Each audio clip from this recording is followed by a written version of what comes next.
You know, I've been thinking lately, often when we talk about armor, we focus on, mobility versus defense as the main and most important aspects of armor, and the way, and these things and these factors, of course, will fundamentally influence the shape that said armor will have in order to grant either more protection or more mobility. The thing is, though, that there are other aspects that need to be taken in consideration. And for example, the weather that the soldiers are going to be marching and fighting in. Now, when mentioning the concept of weather, we often think of how hot it gets. But how about when it gets really, really cold, or when it's really windy, or when it's rainy? How does armor actually protect you from that, and how does it function in these conditions?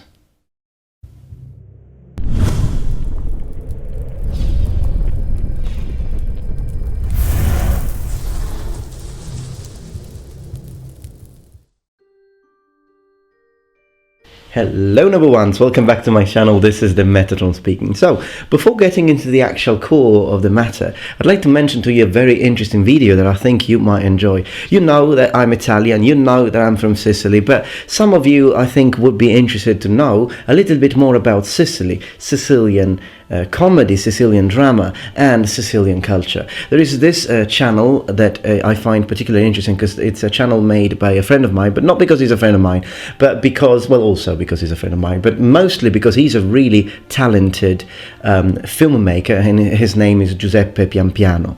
Now, Giuseppe has made a very interesting video clip about Sicily. It's comedy, it's funny, and it's about mafia. So yeah, that's what we Sicilians are famous for, unfortunately.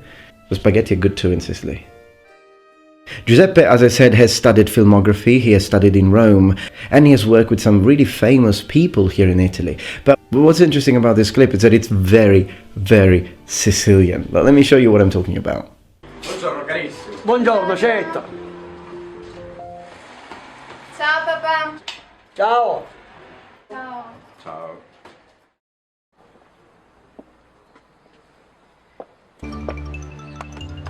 Mi raccomando, eh?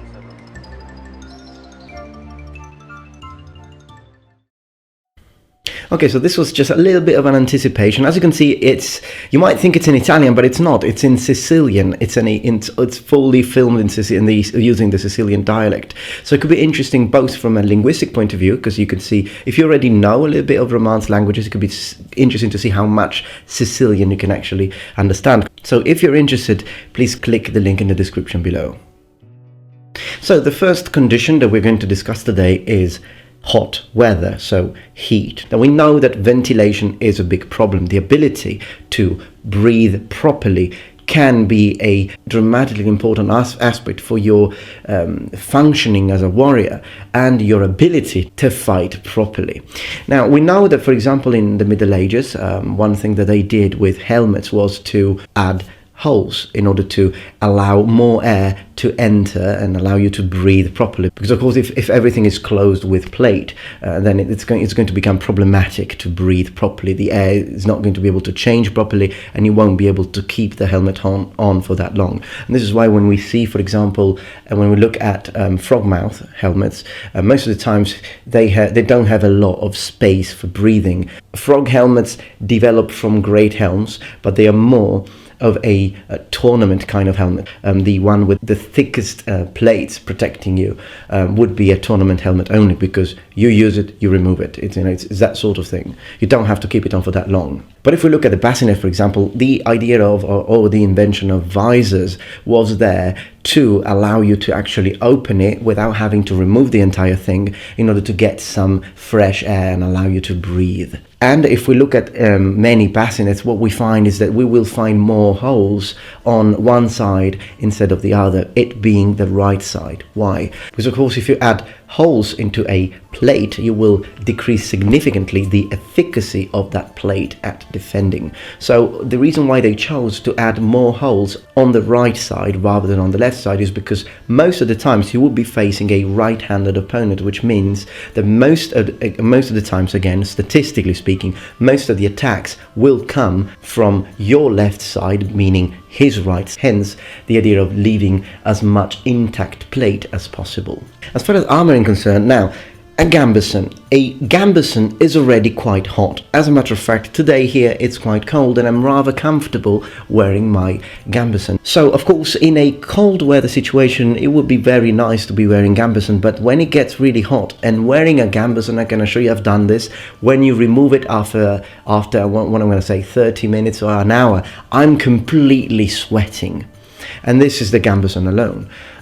If you wear mail on top of it, well, mail is not too bad because it being full of holes, basically, it allows the air to go through. So mail doesn't change much the amount of heat generated by your armor, but plate, on the other hand, is a nightmare as far as the heat is concerned. But what about the cold? A gambeson, as I said, is nice. A plate would be nice to be wearing. But if you look at the Romans, for example, and what they did, in the case of, well, first of all, you know that Roman soldiers were issued several tunics. Now, they had either tunics of linen or tunics of wool, like this one here.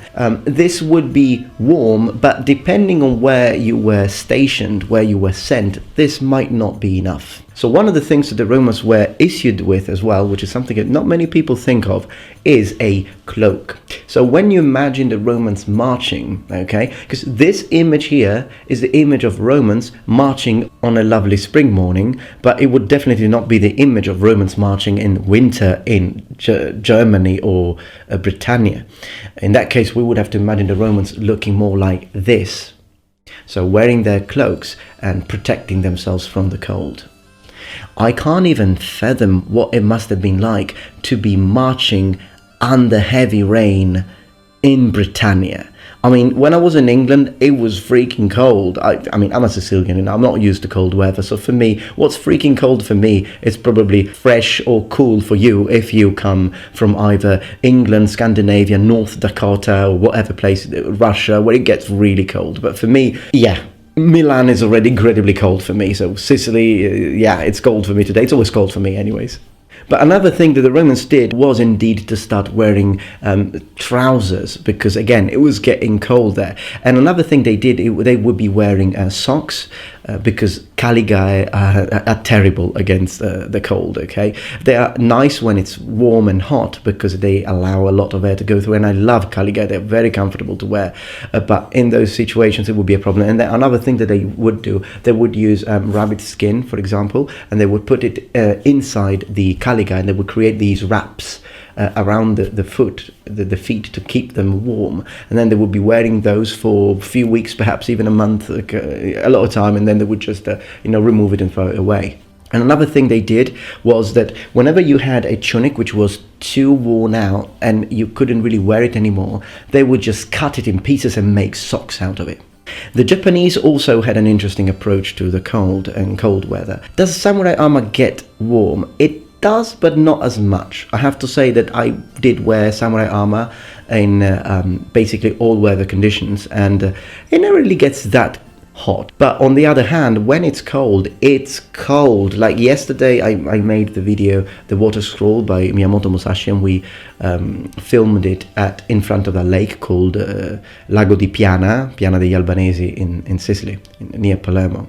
And it was really cold. It was a windy day, it was cold, and believe me, it was terrible. Like, it was really, really cold. So wearing armor alone and the just normal garment you would wear underneath armor is not enough. You need to put other layers, which I didn't. In fact, it was freaking cold, and I was like, all I could think of was to go home and get into a hot bath. But what the Japanese did, apart from of course wearing more layers of perhaps thick clothing underneath that you would keep yourself warm, what they did is that they would wear a sort of cloak called mino. This one here, which was also used to protect him from the rain. As far as the rain is concerned, we see something interesting with the Templars. The reason why the Templars wore their tunics on top of the mail armor, and then on top of that they had a cloak, was indeed to protect the armor from two things. The rain, of course, as having two layers of thick cloak and tunic would prevent it to getting completely soaked. But the second thing was to protect it from direct sunlight. Metal gets really hot when it's properly. I mean, if you have a friend wearing a full plate armor and you touch him, you will burn your hand. In fact, this is another interesting thing. When you are fighting unarmored against a fully armored opponent who is wearing a metal armor, it's not that easy to grapple. Often we're like, I'm just going to take him and I'm going to smash him on the floor. Hold on a minute, because you're under really scorching sunlight. You can't touch him unless you've got gloves. If you have bare hands, it's gonna hurt. For the Japanese, the armor was completely lacquered, so it was basically weatherproof, meaning that rain would not be an issue at all. In fact, I think lacquering the armor was a very, very ingenious thing that the Japanese did, apart from the fact that it looks beautiful. But of course, it's functionality that let them choose that over artistic development or artistic representation. When you've got someone who wants to kill you, art doesn't really matter that much. And this is why when we see a Edo period a suit of armor, you can immediately see that it's a form of art, but it's because it's a period of peace. So if there is peace, your armor is just there to show your status, to see how rich you are, to see how important you are, how successful in life you are. And in fact, you see loads of things that you wouldn't see during the Sengoku period at all. Because during the Sengoku period or other periods before, it didn't really... Of course, you want people to notice you on the battlefield, particularly your superiors like daimyo, shogun, etc. So you do want your armor to be interesting, to have you stand out. And you also want your armor to make you look fearsome. But the most important thing is that it keeps you alive. So that's what's important in Sengoku period, rather than the looks of it. Going back to the Romans, what did the Romans do when it rained? Because the Romans didn't lacquer their armors, and soldiers were not like knights. A knight has retainers, he has squires. So even if it rains and his armor gets wet, it's fine, because at the end of the day, his squires will be polishing it, they will be taking care of it. But what about the Romans? Well, the Romans did oil their armors, or they would put grease on their armors. And this is one of the reasons why they also had, they had the armor, they had a layer of subarmalis, which was similar concept to the gambeson, really, it's just Roman version. And then underneath that, they would have the tunic. So if you have a oiled or greasy armor directly in contact with the tunic all the time, it would be a problem, because you would have to change your tunic every day, which wasn't something that Roman soldiers could do, because it would get all greasy and oily. That would be terrible. So they did have the subarmalis in between, because sometimes subarmalis was even was made of leather, it was even waterproof, so it would allow that sort of situation, because the armor would have been constantly oily and would have been constantly greasy. So if you had to touch a Roman, it would have been slippery. Okay, and another interesting thing is that they did take care of their weapons and armors, like the gladius. You would have to take some time every day at night before going to bed to polish your armors and re-oil them, and perhaps even use grease. Of course, grease was easy to find more than oil, because they had animals, because they slaughtered animals to eat. And so whenever you have animals, you want to utilize every single part of that animal, including the fat. So yeah, I would imagine that they would be issued a certain amount of fat, which would be enough to take care of their equipment. And also because unless you've got heavy rain, if you just have standard days and you just want your armor not to rust, you want to make sure it doesn't rust, then you don't really need that much. It just needs a light coating of oil or a light coating of grease, and it will be enough for even a week, okay? Unless you touch it too much, because if you touch it too much with bare hands, then you will have to apply a little bit of coating of oil or a little bit of grease on that part that you have touched. And anyone who owns blades that are not stainless knows that. If your friends touch them, you're like, don't touch the blade. And like, it's okay, I didn't cut myself. I don't care if you cut yourself. Don't touch my blade, you're gonna make it rust.